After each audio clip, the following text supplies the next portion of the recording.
Service स्टेशनला गाडी धुवायला आलो आणि याला एवढा राग आला की नमस्कार मित्रांनो, पुन्हा एकदा स्वागत आहे नवीन मराठी ब्लॉगमध्ये. तर आज ऊन पडलं होतं आणि विचार आला गाडी धुवून घेऊयात.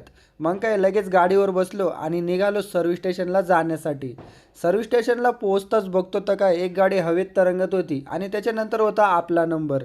आपला नंबर तर येतच राहणार आहे, पण हे ठिकाण एवढं भारी आहे, इगतपुरीमध्येच आहे. ज्यांना ज्यांना माहीत आहे त्यांनी लाईक करून द्या आणि जे नवीन आहेत त्यांनी सबस्क्राईब करून द्या. तर पटापट आपली गाडी घेतली मध्ये धुण्यासाठी आणि डायरेक्ट खाली पाडली.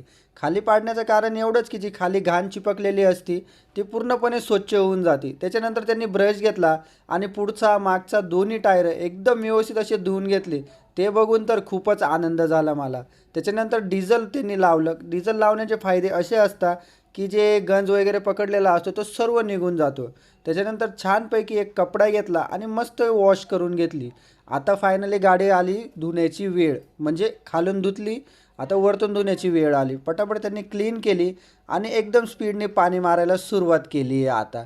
त्याच्यानंतर ते काय करणार आहे माहिती आहे का मित्रांनो, गाडी धुवून झाल्यावर आता बघू शकता तुम्ही मस्तपैकी शॅम्पू घेतली आणि मस्त गाडी एकदम क्लीन करून घेत आहे. आता गाडी घेतली मागं आणि मागं घेताच मस्त त्यांनी आता परत एकदा पाणी मारले. त्याच्यामुळे आपली बाईक बघा किती चमकती आहे ना खतरनाकमध्ये. चला मग पटापट एक लाईक करून द्या. तर फायनली गाईज बघू शकता एकदम टकाटकमध्ये गाडी आपली एकदम धुण्यात आली आहे. मला तर खूपच आवडले धुण्यावरून आणि पाठीमागून तुम्ही बघा एकदम मस्त दिसती. तर आय होप तुम्हाला हा ब्लॉग आवडला असेल. तर मस्तपैकी छान छान कमेंट करा आणि तुमच्या मित्रांना शेअर करा. भेटूया आता नेक्स्ट